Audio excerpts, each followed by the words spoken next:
유튜브로 읽는 박정희 전기 7권 개방형 대전략 수출전선의 총사령관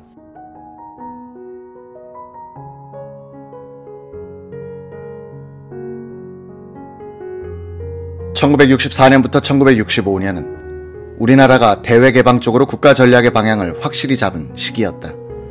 한일 국교 정상화, 월남 파병, 박정희 대통령의 서독 및 미국 방문, 남미 이민, 서독 광부 및 간호사 파견과 함께 경제정책 면에서도 장기영 경제기획원 장관 겸 부총리의 지휘하에 개방체제로의 전환이 이루어지고 있었다. 변동환율제의 실시, 수입 자유화, 수출 주도 정책, 금리 현실화, 적극적인 외자 도입, 재정 안정 정책과 물가 안정 정책, 시장 기능을 활성화하는 이런 정책이 성공할 수 있었던 배경에는 전과 달리 미국의 적극적인 지원이 있었기 때문이다.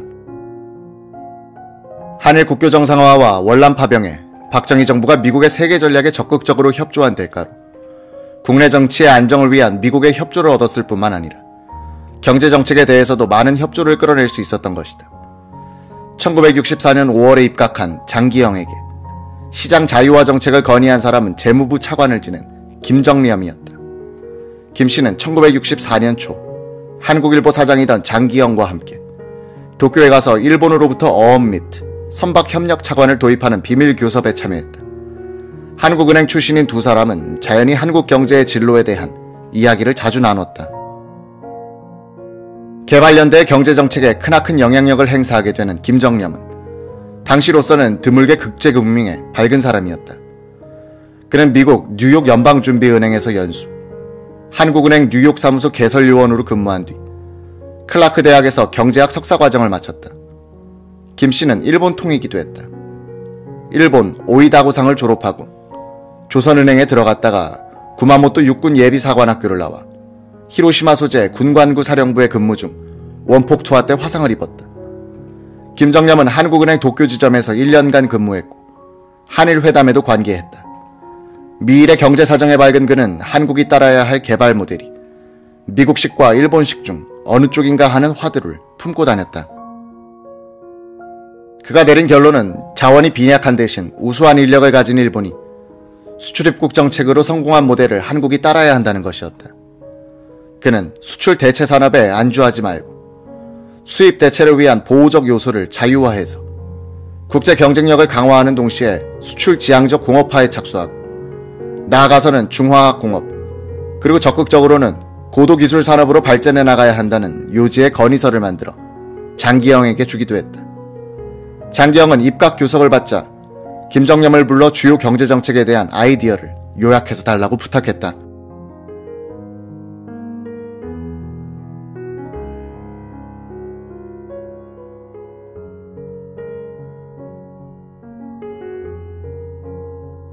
그때 국제통화기금 IMF는 한국 측과 연차 협의를 할 때마다 수입 대체 산업에 대한 보호정책의 시정, 즉 환율과 금리의 현실화, 수입의 자유화, 관세율의 인하 등 소위 시장 자유화 정책을 권고하고 있었다. 김정렴은 IMF의 권고사항이 쓴 약이기는 하지만 이런 방향으로 나아가는 것이 결국은 기업의 경쟁력을 강화시키게 될 것이라고 생각하면서 메모를 밤새워 작성했다. 환율과 금리를 현실화하면 외국 차관과 은행 돈을 쓰고 있는 기업은 이자 부담이 늘어난다. 수입을 자유화하고 관세를 인하하면 수입 규제와 관세 장벽으로부터 보호를 받고 있던 기업들이 큰 타격을 받게 된다. 과보호를 받고 있던 기업들은 체질 개선을 하지 않으면 도산하게 된다. 우리나라가 IMF 관리체제 하에서 겪은 것과 비슷한 고통이다. 이런 고통과 자구 노력은 결국은 기업 체질을 향상시킬 것이지만 정부는 경제계의 반발과 정치권의 압력에 직면할 것이다. 표에 민감한 여당도 시장 자유화에 반대할 공산이 크다. 이 정책은 중간에 그만두면 큰 혼란을 불러 안 한 것만 못하게 된다. 따라서 대통령의 확실한 이해와 지지가 반드시 필요하다고 김정렴은 메모에서 강조했다. 며칠 뒤 장기영 부총리가 김정렴을 불렀다. 장기영은 정일관 총리도 있는 자리에서 박 대통령에게 시장 자유화 정책을 설명하고 이 정책에 대한 지지를 약속받았다고 했다. 장 부총리는 대통령께서는 경제팀은 언제든지 당신이 원하는 대로 구성해주겠으니 기필코 시장 자유화 정책을 성공시켜라 라고 말씀하셨다고 덧붙였다. 장 부총리는 한 달 뒤 박충훈 상공부 장관과 의논해 김정념을 상공부 차관에 임명했다. 딱딱하게 보이면서도 유연한 발상의 소유자인 박정희는 시장 원리에 대한 이해가 빠른 사람이었다. 그는 1962년에 쓴 우리 민족의 나아갈 길의 머릿말에서 이렇게 말했다. 최대한의 자유, 최소한의 계획을 원칙으로 경제계획을 완수하여 한강변의 기적을 이룩해 놓는 것이 승공의 길이다. 우리는 진정한 경제발전이 민주주의적인 자유와 창발성 가운데서만이 가능하다고 생각한다. 경제개발을 어디까지나 시장경제의 원리를 바탕으로 깔고 국가에 의한 계획성을 종으로 놓고 추진한다는 소신인 것이다. 박정희에 의한 국가의 개입은 시장 원리를 제한하는 데 그 목적을 둔 것이 아니라 시장이 제대로 가능하도록 여러 가지 제도와 관행을 만들자는 것이었다. 그는 이듬해 나온 국가와 혁명과 나에서는 민주주의의 신봉을 견지하는 한 여론의 자유를 막을 수는 없다. 토론의 자유 속에서 혁명의 구심력을 찾아야 하는 혁명이라고 썼다. 민주주의와 시장경제의 원칙을 전제로 한 국가주도의 근대화 전략이었다는 점에서 박정희식은 김일성의 전체주의식이나 필리핀과 파키스탄의 기득권층만을 위한 민주주의와는 차원이 달랐다.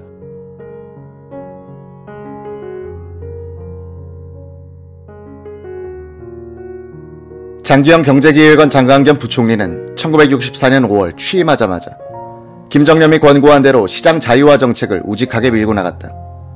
그는 긴축재정 정책을 견제할 것을 미국 측에 대하여 보장하고 그 대가로 1964년 회계연도 중 5,200만 달러 규모의 미국 국제개발처 AID 차관을 얻었다. 1965년 3월 22일부터는 IMF의 권고를 받아들여 고정환율제를 변동환율제로 바꿔 실시하면서 환율을 1달러 대 255원으로 평가절하했다. 금리도 현실화하여 1965년 9월 30일부터는 1년 만기 전기예금 금리를 연 15%에서 30%로, 일반 대출 금리를 16%에서 26%로 대폭 인상했다. 수입 개방도 과감하게 실시했다. 1964년에는 수입 허용 품목이 400여 개였으나 다음 해에는 1570개로 늘었다. 이런 시장 자유화와 가격 현실화 조치는 가격의 매개 변수적 기능을 구현하자는 데 목적이 있었다. 일련의 조치는 정부의 대외지향적 개발 전략을 구현하기 위한 기반 조성이란 점에서 1960년대 초에 취한 정책 중 획기적인 것이라고 할 수 있다. 시장 자유화 정책의 이반자인 김정념 전 대통령 비서실장은 이 정책의 성공으로 국제사회에서 한국의 행정력에 대한 평가가 높아져 요사의 말로 하면 국가 신인도가 올라갔고 외자 유치에 큰 도움이 됐다고 말했다. 그때 IMF에서는 한국의 외환 보유고가 바닥나면 특별 인출권 SDR을 쓸 수 있도록 허용하되 환율, 금리, 수입 자유화를 조건으로 붙였습니다. 장 부총리가 이 일을 해내자 IMF에서는 개발도상국으로서는 희귀한 성공 사례라면서 회원 국가들에게 널리 알렸습니다. 외화 유치에도 유리해졌을 뿐만 아니라 우리가 외환 위기를 맞게 되면 IMF와 IMF를 사실상 조종하고 있는 미국이 뒤를 봐줄 것이라는 자신감도 생겼습니다. 시장 자유화 정책의 성공에는 장기영 부총리의 지도력과 그를 전폭적으로 밀어준 박정희 대통령의 역할이 결정적이었습니다. 아이디어가 많은 장기영 부총리의 역금리 발상, 즉 예금 금리를 대출 금리보다 더 높게 매겨 예금을 많이 유치하는 한편 역금리로 인한 은행의 적자를 메우기 위하여 은행이 보유한 지불 준비금에 한국은행이 이자를 붙여준 것은 세계적으로 유례가 없는 것이었습니다. 이런 금리 환율 자유화 문제로 재무장관이 반발하면 장 부총리는 설득을 했습니다. 그래도 말을 안 들으면 박 대통령을 찾아가 해임을 요구, 경제 강요들에 대한 자신의 인사권을 관철시켰습니다. 4명의 재무장관이 그런 식으로 갈렸습니다. 김정념은 장기영이 한국은행 조사부장으로 있을 때 그 밑에서 근무한 적이 있었다. 장기영 씨는 추진력과 독서력, 문장력, 그리고 발상력이 엄청난 분이었습니다. 조사부장 때 여자 비서 2명을 데리고 있었습니다. 한 사람은 전화를 받는 일을 맡았고 다른 비서는 장 부장이 책을 읽다가 밑줄 친 부분을 정서하는 일을 했습니다. 정서한 문구를 담화때 적절히 이용했습니다. 김정념은 이분이야말로 가장 성공적인 은행원이었다고 했다. 장기영은 부총리로 취임한 뒤 담보를 잡고 돈을 빌려주는 식의 관료적 은행 업무는 전당포나 고리대금업과 같다면서 경멸했다. 그는 유능한 은행원은 유능한 기업인을 발견해 그를 키워주는 사람이다. 대출은 신용대출이 원칙이다 라고 생각했다. 장기영은 돈을 빌려줄 때 기업인의 인물됨을 가장 중점적으로 관찰, 평가했다고 한다. 기업인들과 술을 마실 때도 행태를 면밀히 관찰하여 융자 여부에 반영하기도 했다고 한다. 이런 시장 자유화 정책이 추진되고 있던 1964년부터 1965년엔 수출 주도 전략에 뼈대가 마련됐다. 수출 전략의 설계자로 알려진 당시 상공부 장관 박충훈의 회고록에서 박정희 대통령을 수출 전선의 총사령관으로 묘사했다.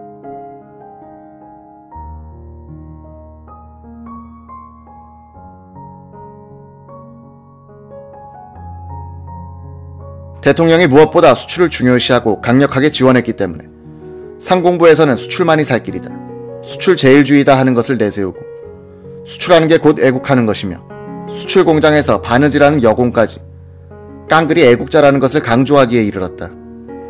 우리나라가 연간 수출액을 1억 달러 이상으로 끌어올린 것은 1964년이 처음. 이에 총 수출액은 1억 1910만 달러. 1억 달러를 초과한 날인 11월 30일을 수출의 날로 기념하기로 했다. 혁명정부 시절인 1962년부터 박 대통령은 연간 수출 목표 제도를 시행하면서 목표 달성을 독려해갔다. 박충훈 장관은 1965년부터 1967년 사이에 3년간 총 7억 달러어치를 수출하고 1967년에는 3억 달러의 수출고를 달성하겠다는 야심찬 수출 3개년 계획을 세웠다. 1965년에 정부가 마련한 수출진흥종합시책은 수출업체에 대하여 조세, 금융상의 특혜뿐 아니라 외교와 정보면에서의 지원도 포함시켰다. 정부의 모든 조직이 수출업체에 대하여 유기적이고 종합적인 지원을 맡고 나선 것이다. 수출기업이 무역전선의 전투부대라면 정부는 정보, 작전, 군수 지원을 담당한 셈이었다. 박정희 정부는 1964년에 해외 시장 개척을 전담하는 대한무역진흥공사를 설립한 데 이어 1965년부터는 대통령이 주재하는 청와대 수출진흥 확대 회의를 매달 한 번씩 열었다. 유튜브로 읽는 박정희 전기 7권 개방형 대전략 구로공단 소녀.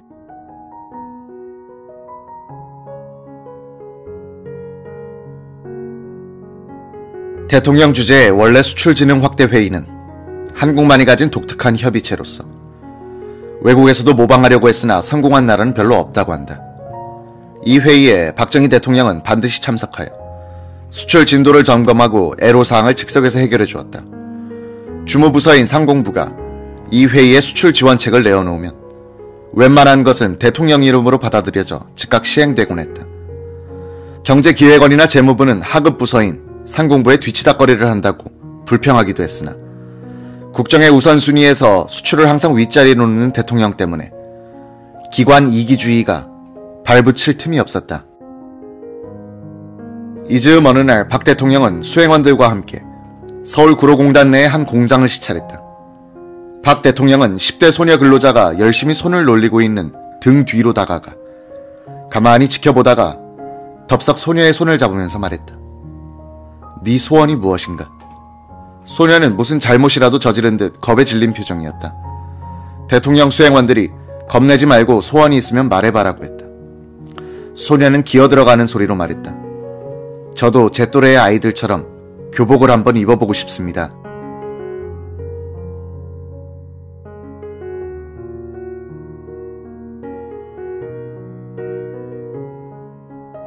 갑자기 분위기가 숙연해졌다.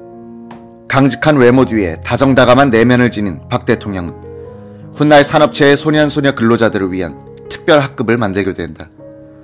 박충훈 장관은 대통령과 함께한 회식 자리에서 아이젠하워 대통령과 얽힌 일화를 하나 소개했다. 아이젠하워 대통령이 백악관으로 들어갈 때 언론인 출신 한 사람을 식객처럼 데리고 갔다고 한다. 이 사람은 반년이 넘도록 벙어리처럼 말 한마디 하지 않았다. 아이젠하워 대통령이 말했다.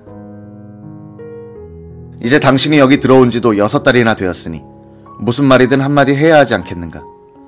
그 사람은 예, 알겠습니다라고 하더니 다음날 종이에 선어자 적은 것을 들고 와서 바쳤다. 대통령이 받아서 보니 well 이라 써이어 있었다. 미국 대통령의 말 한마디는 세계에 영향을 끼칩니다. 그런데 각각께선 너무 쉽게 yes, no를 말합니다. 앞으로 누가 물으면 먼저 well 이라고 말해놓고 생각을 가다듬은 후에 가부간에 대답을 하는 게 낫겠습니다. 이 말을 들은 박 대통령은 나보고 들으라고 한 이야기구먼 이라고 했다.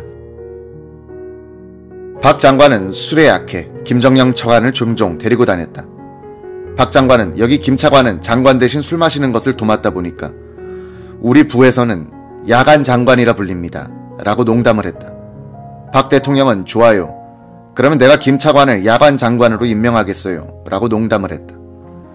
박 대통령은 격식 없는 이런 술자리를 좋아했으나 공식적인 만찬이나 파티는 싫어했다. 그런 만찬을 끝낸 어느 날 박 대통령은 정치부 기자 출신의 젊은 공화당 의원 이만섭을 따로 부르더니 우리끼리 한잔 하자면서 청와대로 데려갔다. 난 말이야 저런 파티가 싫어. 오늘 이 의원도 받겠지만 정치인과 악수를 하면 괜히 내 귀에다가 입을 대고 속삭이면서 손을 놓아주지 않는 친구들이 있단 말이야. 할 말도 없으면서 여러 사람들 앞에서 자신을 과시하려고 그러는데 양치질이나 제대로 하고 그러면 밉지는 않지.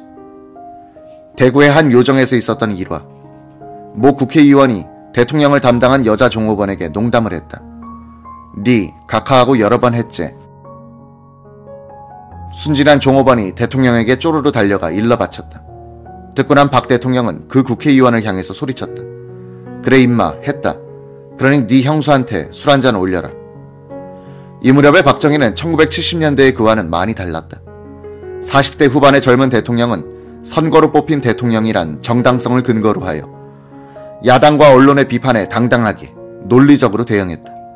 원래 격식을 싫어하는 그는 대통령직이 부여하는 최소한의 의전도 부담스러워했다.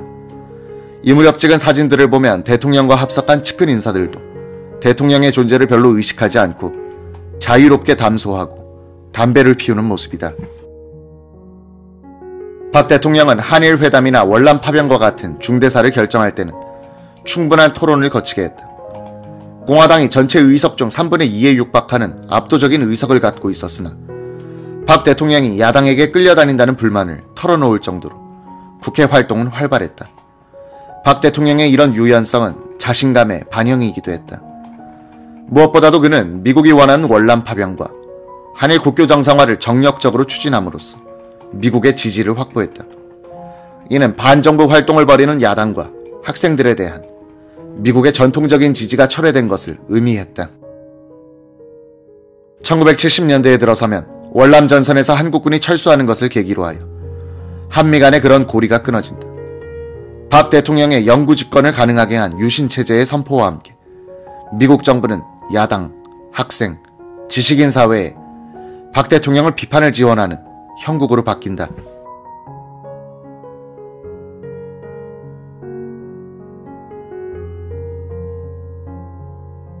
(1965년에) 들어서면서 박정희는 한일 국교 정상화 회담과 월남 파병을 동시에 추진했다. 이해 1월 14일 밤 박 대통령은 청와대 본관 2층 침실에서 며칠 뒤에 있을 연두교서 발표 자료를 만들어 가져온 박상길 대변인을 맞았다. 수고했소. 저녁은 어떻게 했소? 네, 이제 나가서 먹겠습니다. 그런데 그 월남 파병인가? 밖에서들 뭐라고 합니까?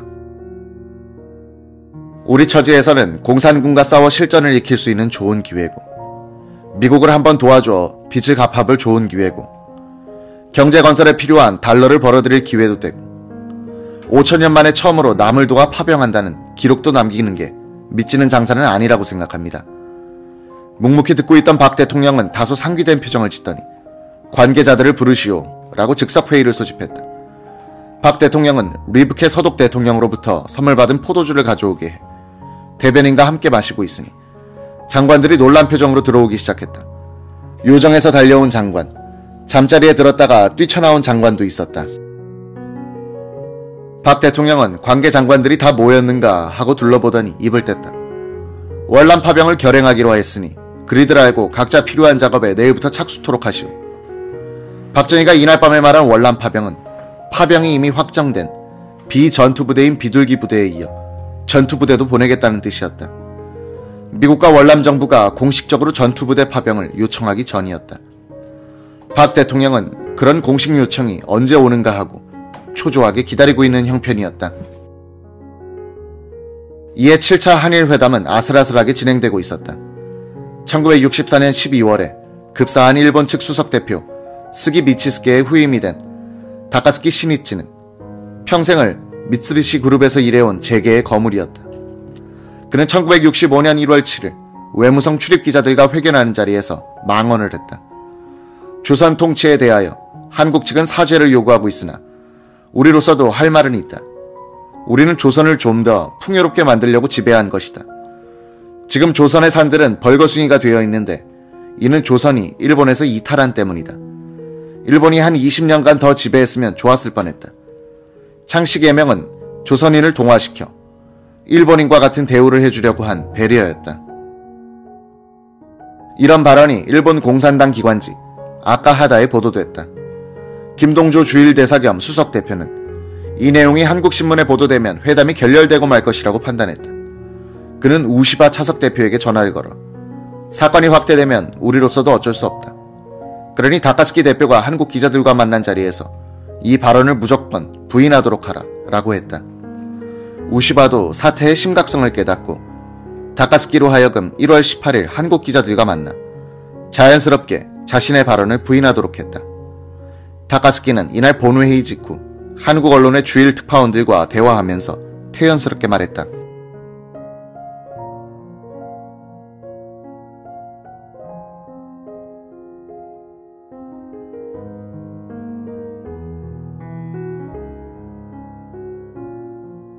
내가 36년간의 조선 통치가 한국 측에 유익했다는 발언을 한 것처럼 평양의 노동신문이 보도했는데 터무니없는 날조다. 이는 공산주의자들이 회담을 방해하려고 꾸민 사건이다. 다음날 동아일보는 이런 다카스키의 변명에도 불구하고 그의 중대 실언 내용을 크게 보도했다.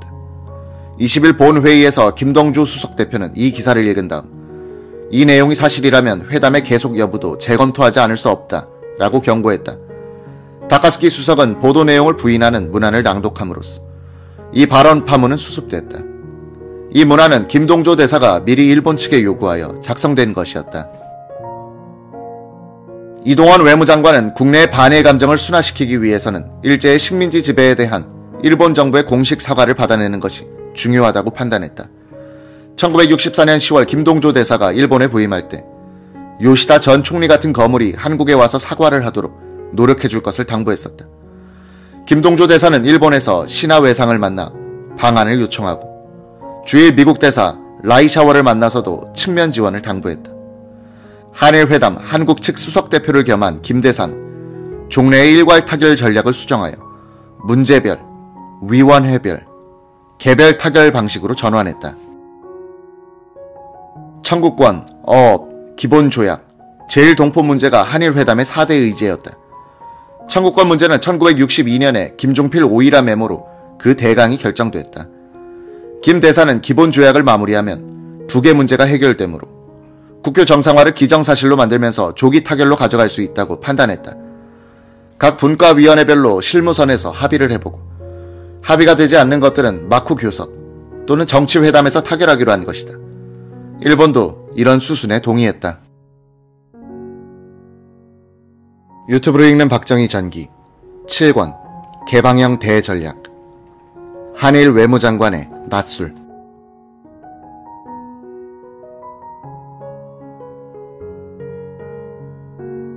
삼성물산의 이병철 사장은 이 무렵 울산에 지을 한국 비료 공장에 대한 차관 교섭을 위해 일본에 와 있었다. 김동조 대사가 어느 날 이 사장을 찾아와서 물었다. 지금 대일 청구권은 무상 3억 달러, 유상 2억 달러, 상업 차관 1억 달러로 이야기가 됐는데 이 중 무상 3억을 6억으로 늘리면 어떨까요? 무상을 늘리는 것은 일본의 외환 사정을 감안하면 어려울 겁니다. 상업 차관은 일본이 상품을 팔고 이자까지 받는 것이므로 교섭하기에 따라서는 증액이 가능할 겁니다. 김 대사는 나는 우시바 씨에게 부탁을 너무 많이 했으므로 이 사장께서 교섭을 좀 해주십시오 라고 했다. 이병철은 김 대사, 우시바 그리고 한국은행 도쿄지점장 김봉은과 함께 복요리로 유명한 후쿠겐이라는 음식점에서 만났다. 그런데 골프를 치느라고 일행은 예약 시간보다 1시간이 늦었다. 음식점 현관에 들어서니 주인이 화를 냈다. 복 요리는 시간이 맞아야 한다면서 예약 시간에 맞춰 요리를 해놓았는데 1시간이나 늦었으니 제맛이 나지 않게 되었다고 주인은 안타까워했다. 일본 제1의 복 요리사한테서 야단을 맞은 4사람은 멋쩍은 표정이 되어 방으로 들어갔다. 주인이 따라 들어와 정중하게 고개를 숙이더니 이렇게 사과했다. 제가 복 요리를 하는 것은 돈을 벌자는 목적 이외에 최고의 맛을 손님들에게 서비스하자는 데 있습니다. 시간이 맞지 않아 제맛이 안 나는 것이 억울합니다. 네 분이 보통 손님이 아니라는 것을 잘 알고 있습니다. 무례를 용서해 주십시오. 이 자리에서 우시바는 이병철 사장의 제안을 듣고 난색을 보였다. 이 사장은 일본으로서는 한국, 인도, 파키스탄 가운데 어느 쪽이 소중하냐고 물었다. 우시바가 그야 물론 한국이죠 라고 하자 이 사장은 인도와 파키스탄에 대한 상업 차관, 공여액이 얼마인지 아느냐고 물었다. 우시바는 조사해보고 내일 알려주겠다고 했다. 다음날 우시바로부터 이병철에게 연락이 왔다. 인도에 대한 차관 공여액은 5억 5천만 달러라는 것과 대한 상업차관 증액 문제는 잘 되는 방향으로 추진하겠다고 했다. 이병철은 돌아오는 대로 박 대통령, 정일관 총리, 장기영 부총리를 만나 그 전말을 알리고 꼭 실현시켜달라고 부탁했다. 그러나 정부는 상업차관의 증액보다는 유상자금 2억 달러에 대한 이자를 낮춰달라는 교섭을 하게 됐다. 이병철은 이것이 소탐대실이었다고 회고록에서 개탄했다. 우시바도 이병철에게 일본 같으면 경제인의 말에 귀를 기울이지만 한국에서는 매사를 관리들이 결정한다고 비판하더란 것이다. 한일 양국이 회담의 타결을 향한 돌파구로 생각한 것은 1965년 2월 17일로 예정된 신하 외상의 방안이었다. 일본 외상이 공식적으로 한국을 방문하는 것은 이것이 처음이었다. 양국은 또 서울에서 있을 양국 외무장관 회담에서 기본 조약 부문의 합의, 가서명함으로써 국교 정상화의 조기 타결을 기정사실로 만드는 극적인 연출을 준비하고 있었다. 국무회의에서는 김포공항에 일본 국기를 개양하고 국가를 연주해야 하는 문제에 대해서 갑론을박이 있었다. 국무회의 전에 정일관 총리와 김영욱 정보부장이 장관들을 상대로 설득을 했음에도 다수가 반대했다. 장기영 부총리, 양찬우 내무, 김성은 국방정도가 찬성했다.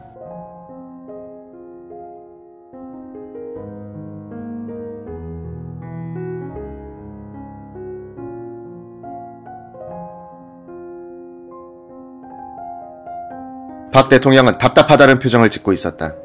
이동원 외무장관이 강경하게 발언했다. 국민 감정이 무섭다고 외교 관례를 무시하면 이건 국가라고 할 수 없습니다. 대외적으로도 국민 여론에 정부가 끌려간다는 인상을 남기면 외교에도 지장이 생깁니다. 아무리 국민이 그렇다고 해도 국가는 채통을 지켜야 합니다. 일장기를 걸고 기미가요를 연주해야 합니다. 박 대통령은 묵시적으로 이동원 장관 편을 드는 것 같았다. 이 장관은 야당인 민정당에서는 신하 방한 반대 집회도 허가해주자고 윤치영 서울시장에게 건의했으나 윤 시장은 거절했다고 한다. 이건 정치가 아닌 예절의 문제요. 어떻게 건국 이래 처음으로 찾아오는 일본 요인을 시위대와 부딪히게 할 수 있습니까? 난 절대 허가할 수 없어요. 2월 17일 오전 일본 항공기 편으로 김포공항에 내린 67세의 신하 외상은 도착 성명 문안을 잃어버려 호주머니를 뒤지느라고 기내에서 3분을 지체했다. 계단을 내려올 때는 구두끈도 매지 않은 상태였다. 그가 읽은 도착 성명의 핵심은 다음 대목이었다. 일한 양국은 예로부터 일이 대수의 인국으로 사람의 교류는 물론 문화적이나 경제적으로도 깊은 관련이 있었으나 양국 간 오랜 역사 중에 불행한 시간이 있었음은 참으로 유감스러운 일로 깊이 반성하는 바입니다. 일본 정부가 공식적으로 일제 식민 통치에 대해서 사과하는 역사적 순간이었다. 신하 외상의 방한 전날 우시로쿠 아주 국장은 외무성 출입 기자들에게 도착 성명문을 돌린 다음 의견을 들어보았다. 기자들의 반응은 사과를 하려면 좀 더 확실히 하고 하지 않으려면 한마디도 하지 마라. 이렇게 어중간해선 오히려 역효과가 나겠다라는 것이었다. 선발대로 먼저 서울에 가 있던 외무성의 마에다 조사관도 문안을 읽어보고는 사과의 뜻을 더 확실히 하는 것이 좋겠다고 건의해왔다. 우시로쿠 국장은 깊이 반성하는 바입니다 라는 말을 덧붙인 다음 문안을 신하 외상에게 가져갔다. 모두가 그렇게 생각한다면 그렇게 해야지. 신하는 아주 간단하게 받아줬다. 이동원, 김동조도 마쿠에서 강력한 사과 문구를 포함시키도록 일본 측을 설득하느라고 무진 애를 썼었다.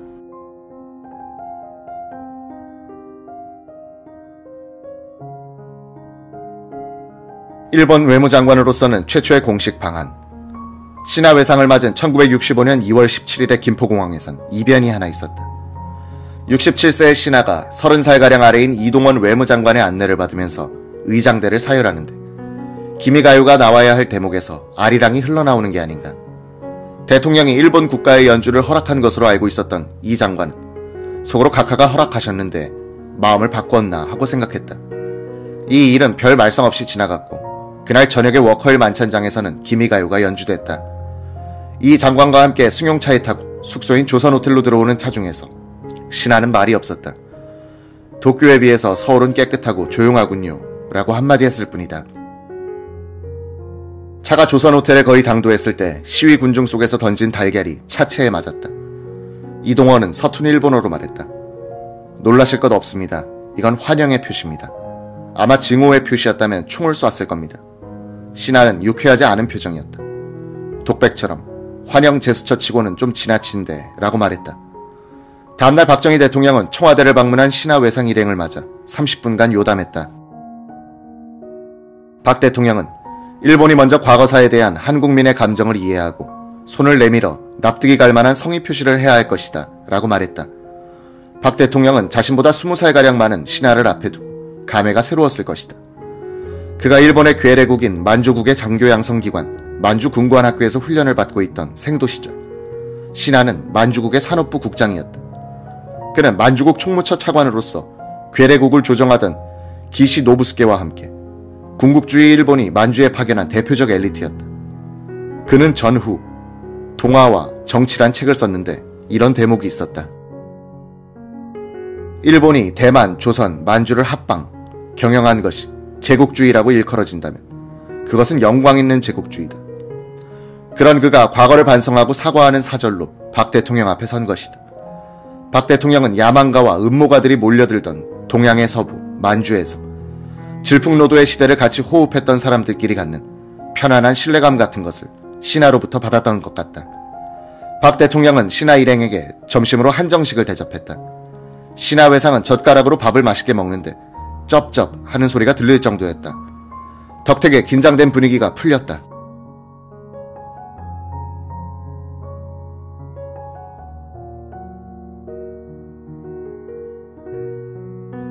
신하가 도중에 정색을 하고 말했다. 각하, 부탁이 하나 있습니다. 예, 말씀해 보시죠. 저 밥이 참 맛있습니다. 한 그릇 더 먹을 수 있겠습니까? 거물 정치인 신하의 소탈한 언동을 계기로 한일 양측 인사들은 속을 털어놓기 시작했다. 각하, 한일 간 음식 풍속엔 닮은 점이 많은 것 같습니다. 확실히 가까운 나라임이 틀림없습니다. 인종적으로도 아마 가까울 겁니다. 일본 정계에서도 사실은 한국계 혈통이 많이 활약하고 있습니다. 기시나 후쿠다는 자신의 조상들이 한국계인 것 같다고 저에게 귀뜸한 적도 있습니다. 도조 내각의 도고 대신도 공공연히 자신은 조선인이라고 말하고 다녔습니다. 아, 그렇습니까? 화기애애한 점심이 끝난 후 외무부 회의실에서는 제1차 외무장관 회담이 있었다. 쟁점은 한일 간 기본조약에서 규정할 대한민국의 관할권과 구조약의 무효 시점 문제였다. 한국 측은 한일 합방 시기까지 거슬러 올라가 그때와 그 이전 한일 간에 체결된 모든 조약은 무효라고 못 박아야 한다고 주장했다. 한일 합병 자체가 불법이므로 그에 따른 일제의 한국 통치도 불법이란 의미를 내포한 문구였다. 이에 대해 일본 측은 일본과 한국 사이에 체결된 조약의 무효는 일본의 패망을 명문화한 샌프란시스코 강화 조약을 기점으로 해야 한다 라고 주장했다. 일제의 식민 통치를 사실 그대로 놓아두겠다는 속셈이었다. 이는 일제 통치에 대한 일종의 역사관 논쟁이므로 좀처럼 결론이 나지 않았다. 일본 측은 또 대한민국의 관할권 범위를 휴전선 이남 지역으로 본다는 의미의 문구를 명기할 것을 주장하였으나 우리는 이를 받아들일 수 없었다. 일본 측은 또 대한민국은 한반도의 유일 합법정부라는 대목 앞에 1948년 12월 18일 유엔의 한국관계 결의에 따라서 라는 수식어를 넣자고 했다. 일본은 빠지고 유엔의 판단을 소개하는 식의 문구였다. 북한 당국을 반국가단체 또는 괴뢰로 보는 우리와 그렇게만 볼 수 없는 일본의 입장 차이가 있었다. 한국의 역사적, 국가적 정체성에 대한 이견이므로 쉽게 좁혀질 수 없었다. 이동환 장관은 실무자들에게 회담을 맡기고는 신하 장관을 데리고 장관실로 돌아왔다. 두 사람은 잡담을 하면서 분위기를 부드럽게 만들어갔다. 신하가 엉뚱한 제안을 했다. 저 부탁이 있는데 우리 술 한잔 합시다. 예? 놀란 이 장관이 무의식 중에 고개를 끄덕이자 이화세 비서관이 재빨리 가방을 들고 들어왔다. 그는 가방을 열더니 나폴레옹 꼬냑병을 탁자 위에 내어놨다. 숙달된 조교의 행동이었다. 회담장을 이탈한 두 나라의 외무장관은 낮술을 즐기고 있었다. 직업 외교관이 아니란 공통점이 있는 두 사람의 이런 파격성은 한일 국교 정상화 같은 난관을 돌파하는 데는 모범생들의 상식적인 행동보다 더 효과가 있었다. 유튜브로 읽는 박정희 전기 7권 개방형 대전략 한일 간의 담판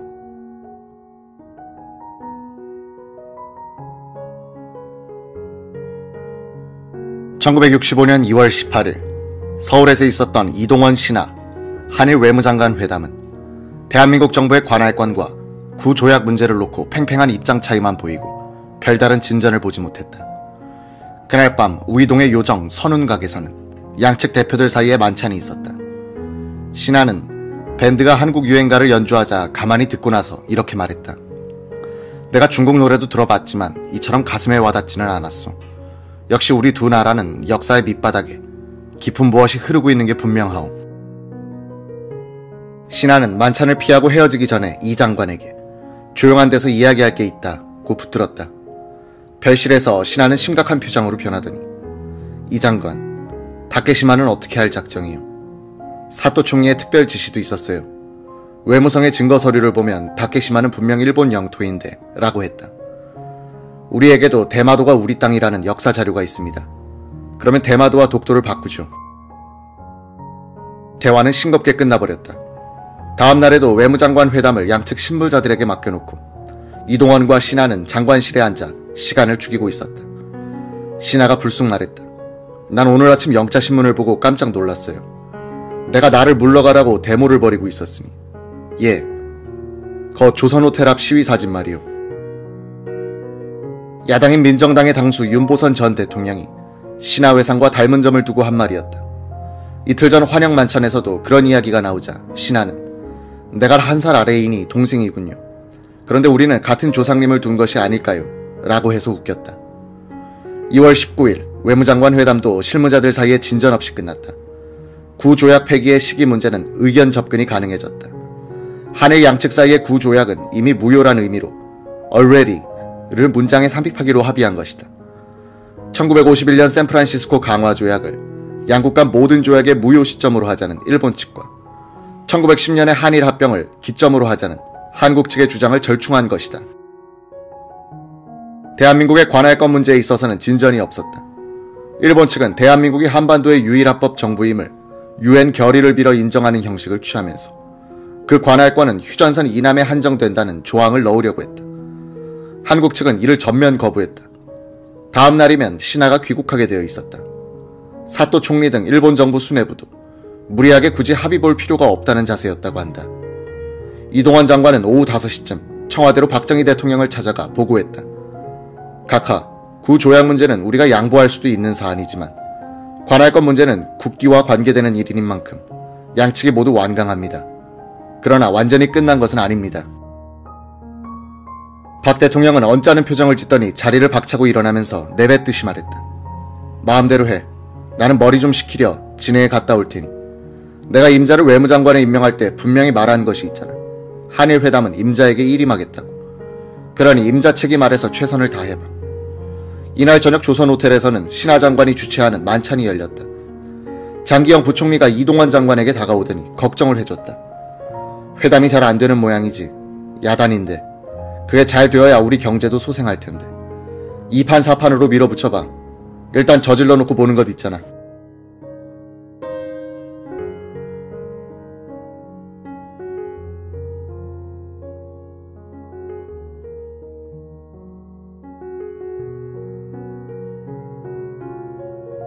이 장관도 이날 밤에 승부를 내기로 결심한 터였다. 그는 신하 장관에게 우리끼리 조용한 데 가서 술 한잔 더 합시다라고 했다. 이 장관, 김동주 주일대사 겸 한일회담 수석대표, 외무부의 연하구 아주국장, 그리고 신하와 우시로코 아주국장이 요정 청운각으로 향했다. 밤 10시를 넘어서였다. 일행이 대청에 올라서는데 아니 여긴 웬일이요 라고 하면서 나타난 사람이 있었다. 육군 중장 출신인 김종갑 국회 국방위원장이었다. 김 위원장을 따라 방에 들어가 보니 정복 차림의 군 수뇌부가 회식 중이었다. 이 장관은 신하의 양해를 얻어 합석했다. 애주가인 신하는 늘 갖고 다니는 나폴레옹 꼬냑을 꺼내 마셨다. 한국말을 모르는 신하는 군인들과 이 장관이 뒤엉켜 고성으로 이야기를 나누는 것을 가만히 듣고 있다가 지금 무슨 일로 싸우는 거요? 라고 묻기도 했다. 장군들은 두 외무장관에게 두 분이 어떻게 하든지 이번 회담을 성사시켜 주십시오. 이번 기회를 놓치면 절대 안 됩니다. 라고 부탁하고 있는 중이었다. 이동원 장관에 따르면 이날 낮 사또 총리로부터 회담 타결이 잘 안 되면 일본에 와서 자기에게 맡기라는 전가를 받았던 신하는 갑자기 옆방에서 술을 마시던 우시로쿠 아주국장을 불러 이렇게 말했다고 한다. 사또군에게 전화해 내가 여기서 한일회담 해결하고 간다고. 빠가야로. 내가 외무장관이니 내가 알아서 하는 것이지. 총리가 뭔데 국내에 앉아서 뭘 한다고 말이야. 신하는 일본으로 돌아가 남긴 회고담에서 장군들과의 조우는 박 대통령이 회담 성사에 압력을 넣기 위해서 꾸민 것이었다고 썼다. 밤 11시가 되어서야 대자 한 두 장관은 배석한 사람들을 내보내고 결판에 들어갔다.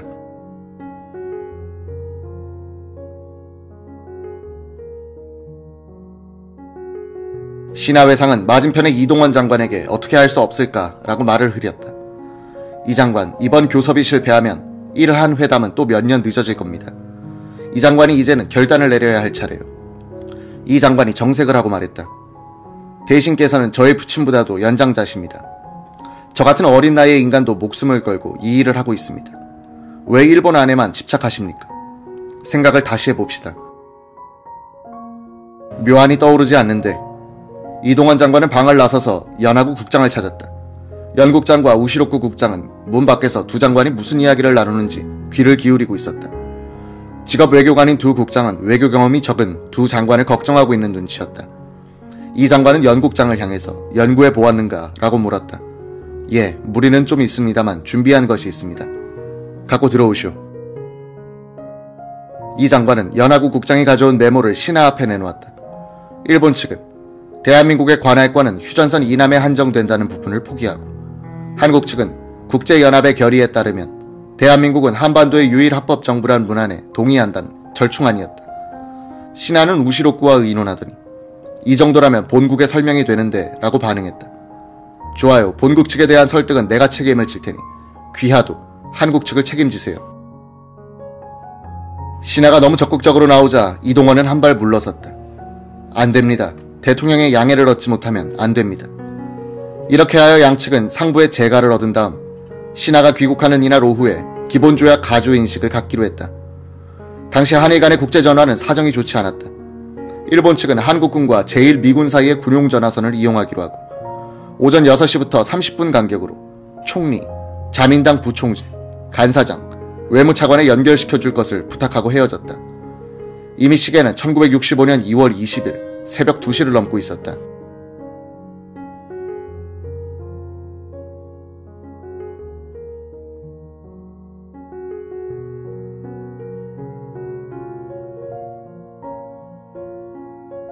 이 장관은 청와대로 가서 진해의 박정희 대통령 숙소로 전화를 걸었다.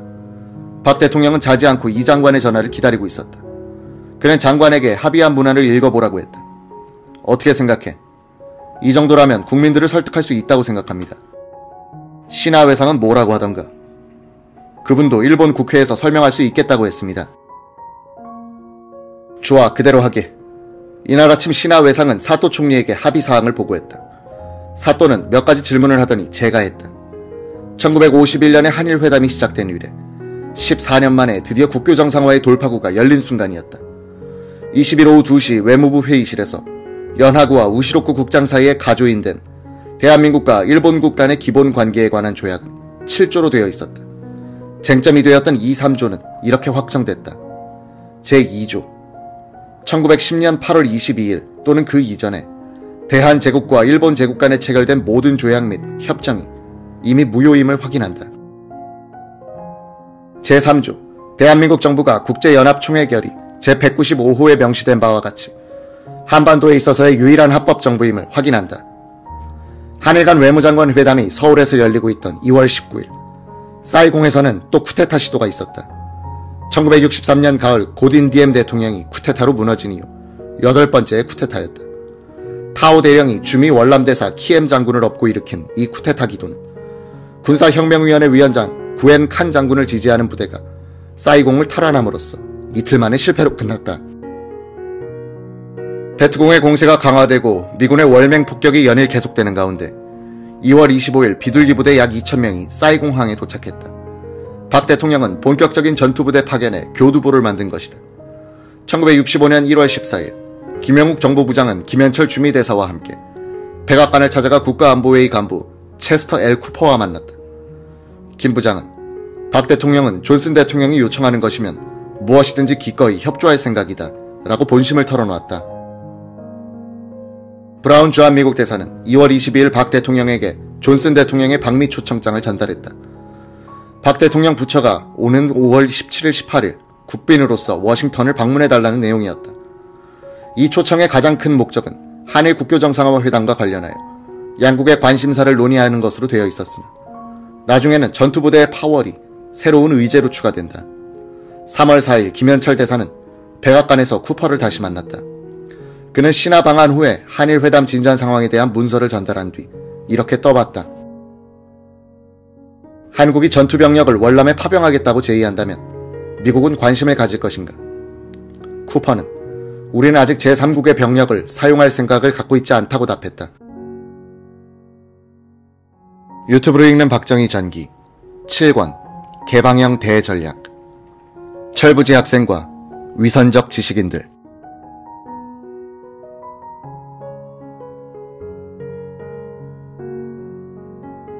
1965년 3월 12일 월남전선을 시찰하고 돌아온 미국 육군 참모총장 존슨 장군은 한국군 1개 사단을 포함한 3개 사단의 추가 투입을 상부에 건의했다.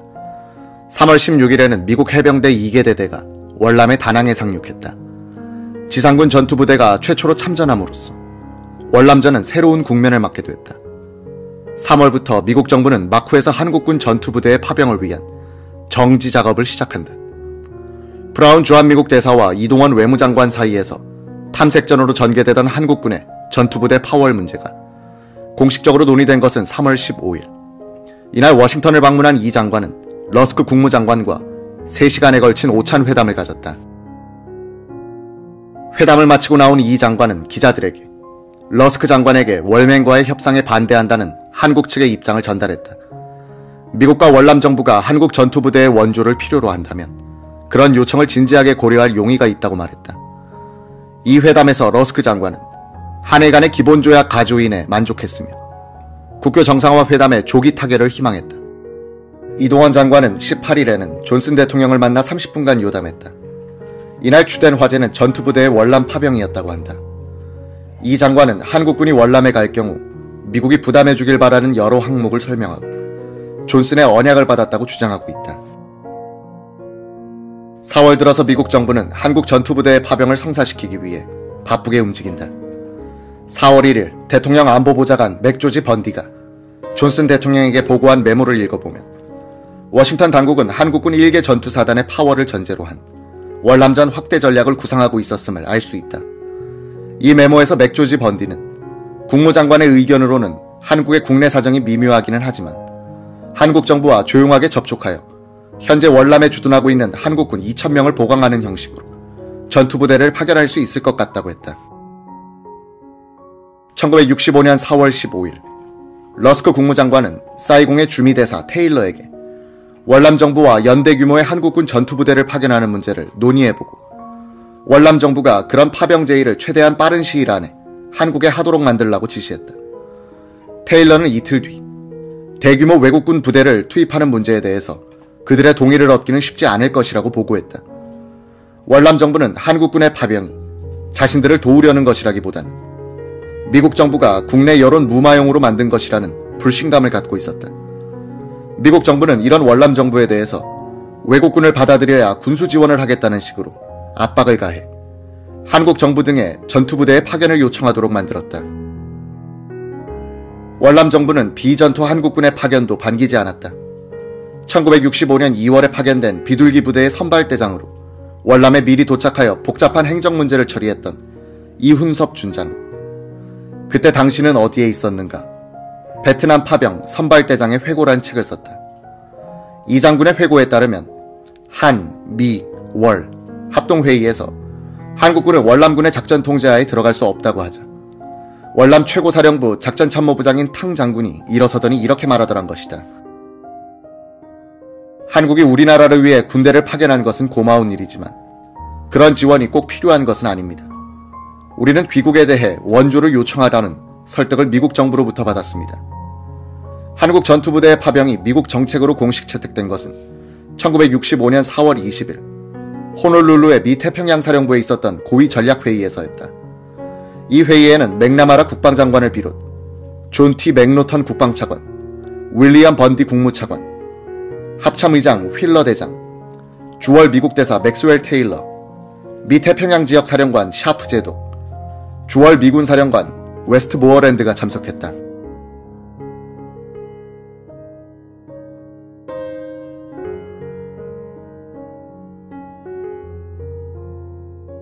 이 회의에서 미군 수뇌부는 단기간에 호치민의 월맹과 베트공이 굴복할 가능성은 없다고 판단하고 미 공군에 대한 북폭의 계속과 병력의 증강을 존슨 대통령에게 건의하기로 했다. 당시 월남에는 33,500명의 미군과 2,000명의 한국군이 주둔하고 있었다. 미군 수뇌부는 미군 82,000명과 한국, 호주, 뉴질랜드군 7,250명의 증강을 건의하면서 추가적인 증강을 위해서 한국군 1개 전투사단에 파병을 추진하기로 했다. 한편 브라운 주한 미국 대사는 맥조지 번디 보좌관에게 한국 정부가 전투병력 파월에 적극적인 점을 지적하고 이런 움직임에 대해서는 아주 신중하게 대처해야 한다고 경고했다. 잘못하면 한국 정부의 전략에 말려들어 필요 이상의 부담을 미국이 져야 할 것이라는 충고이기도 했다.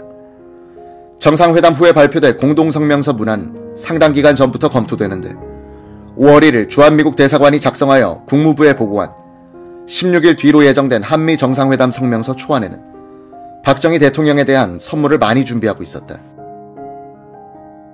주한미군의 현 수준을 유지한다. 군사 원조를 현 수준보다 늘린다. 군원 이관, 한국군에 대한 군사 원조를 삭감하여 한국군의 부담을 늘리는 것을 재검토한다. 월남전의 확전을 결심한 미국 측은 박정희 존슨 정상회담에서 1개 전투사단의 파월에 대한 박 대통령의 확답을 받아내지 않으면 안 되는 상황에 몰리고 있었던 것이다.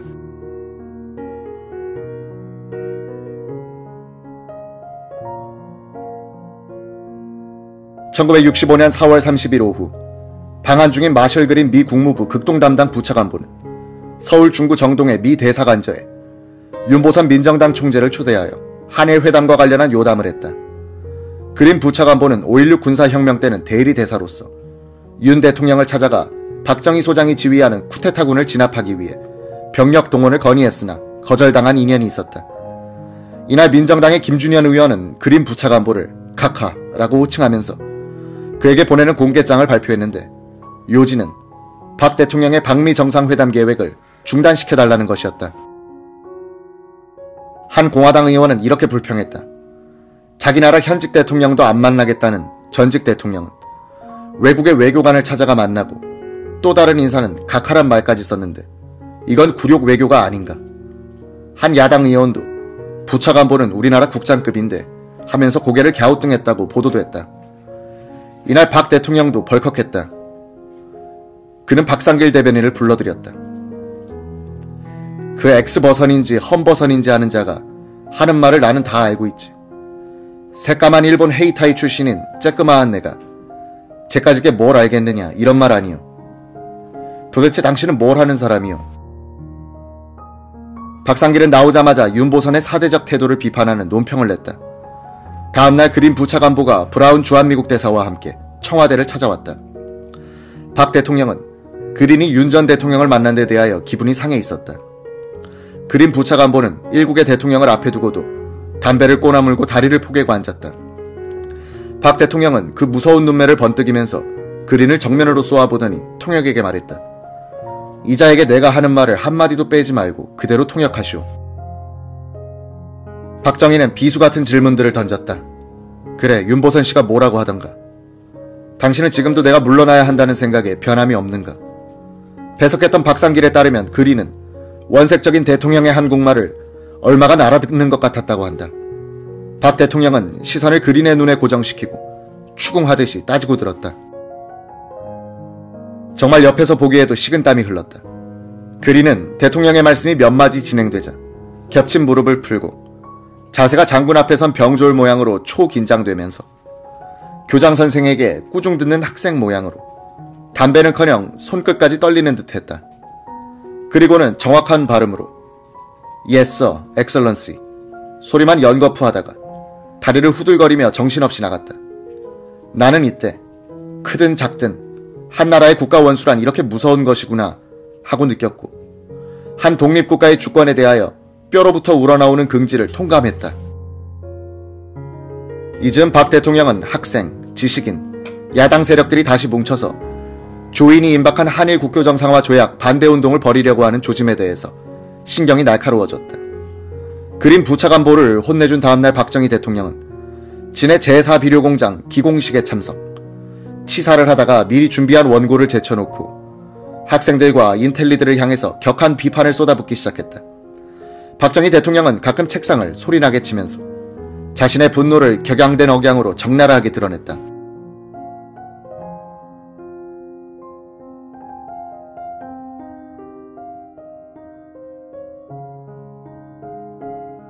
오늘 이 자리에 학생들도 좀 얼굴이 보이기 때문에 내 좀 더 이야기를 하려 합니다.